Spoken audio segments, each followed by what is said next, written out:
Assalamualaikum warahmatullahi wabarakatuh. Perkenalkan, nama saya Dewi Alfisa Sabila dari kelas 11 MIPA 3. Di sini saya akan meresensi sebuah novel yang berjudul 00.00 yang ditulis oleh Amelia Valencia dan diterbitkan oleh Lovable Redaksi.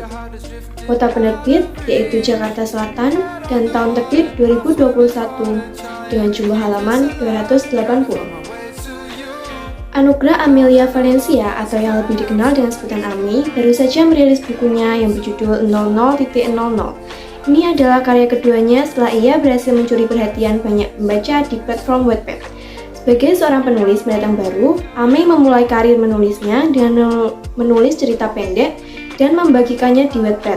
Dalam waktu singkat, ceritanya yang berjudul Seriin berhasil menarik perhatian dan dibaca oleh 16,9 juta orang di seluruh dunia. 00.00 merupakan karya kedua Ami yang berhasil diterbitkan. 00.00 sendiri adalah cerita yang sangat berbeda dari Seriin. Buku ini adalah hasil pengalaman Ami sendiri saat ia mengalami insomnia selama berbulan-bulan. Ia menggambarkan perasaannya dalam buku ini dengan sangat detail, sehingga pembaca dapat merasakan betapa sulitnya tidur saat sedang mengalami insomnia. Judul buku tersebut diambil dari waktu yang selalu dilihat Ami ketika ia terjaga di malam hari. Novel ini bercerita tentang kehidupan gadis remaja dengan segala permasalahannya. Tokoh utama dari novel ini adalah seorang gadis SMA bernama Lengkara Putri Langit. Keluarga yang hancur menjadi awal masalah dalam hidup Lengkara. Latar tempat dalam cerita ini banyak mengambil latar di sekolah, rumah, dan kafe. Namun, pada latar tempat cerita, pada bagian rumah dan sekolah lebih sering disebutkan karena konflik akan bermula dari latar tempat tersebut. Latar waktu yang digunakan kebanyakan menggunakan latar waktu maju, jarang ditemukan latar waktu mundur atau campuran kecuali pada prolog cerita. Lengkara Putri Langit menganggap dunia terlalu suram. Terlepas dari upaya semua orang untuk melindunginya, mereka akhirnya saling menyakiti.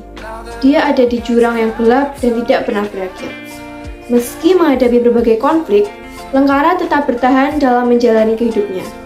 Kisah 00.00 diperkaya dengan karakter tambahan, termasuk pasangan Lengkara yaitu Mas Naka, serta keluarga dan teman sekolahnya yang menambah kedalaman dan semangat narasi. Kisah dimulai dengan keluarga baru Lengkara. Namun, keberadaannya yang dulunya damai diganggu oleh saudara tirinya, yaitu Nilam. Nilam menyebabkan pergolakan yang cukup besar dalam hidupnya. Untungnya, kekasihnya Lengkara, yaitu Mas Naka, membantunya mengatasi berbagai tantangan yang dihadapinya. Hidup dalam kamus Lengkara berubah menjadi suatu hal yang sangat keras dan sulit untuk dijalani. Kekerasan demi kekerasan sangat terasa. Harapan yang begitu besar telah orang tua Lengkara pasrahkan kepada dirinya. Ekspektasi demi ekspektasi yang tinggi dititipkan padanya. Mimpi yang begitu berat mereka inginkan dari Lengkara. Gadis ini tidak sekuat itu untuk menerima beban yang mereka berikan. Lengkara tetap melakukan yang terbaik yang dia bisa. Namun tetap saja hal itu masih kurang di mata sang ayah.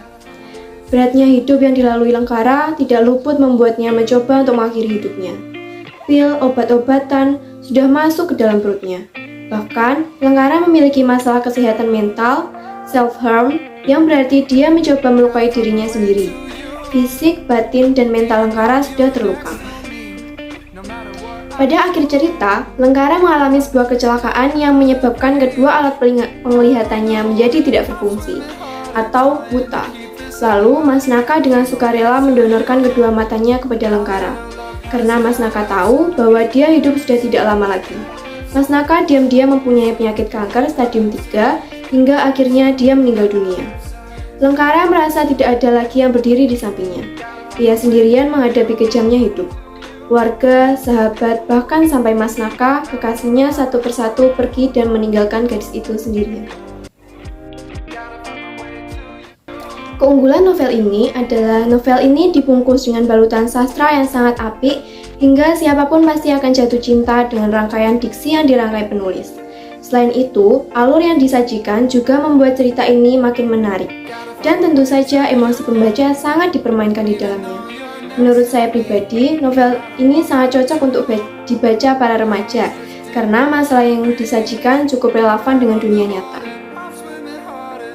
Untuk kelemahan pada novel ini, yaitu penulis sudah menuliskan kesedihan terlebih dahulu di bagian prolog, sehingga membuat beberapa pembaca yang langsung malas membaca isinya hanya dengan membaca prolognya saja. Dan banyak ditemukan kata-kata kasar. Walaupun hal itu digunakan sebagai bentuk ungkapan emosi dari para tokoh, mungkin tidak sedikit pembaca yang merasa kurang nyaman dengan hal itu.